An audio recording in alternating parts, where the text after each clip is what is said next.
Hey everyone, welcome. In this video we're talking about how to translate and also change the language on the TurboLearn website. So guys, I actually did not find any settings to change the basically the language inside of the website itself, so we're going to have to use the third-party tools to do this.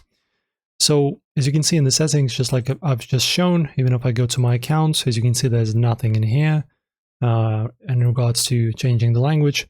So I just recommend you download this Immersive Translate extension for Chrome.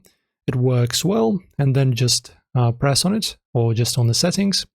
Choose the target language that you want to translate this website into. For example, I chose the German, then press on this button, and as you can see, now we have these little translations, these translations that are popping up on the right, so that you can read everything. So as you can see, document upload, Hochladen von Dokumenten, and just a German translation. And you can also choose different languages. As you can see, there's plenty of them in here to translate to, and that's generally how this is done. So guys, enjoy the tutorial. Press like, of course, support our channel and subscribe. Also leave a comment, and I'll see you soon.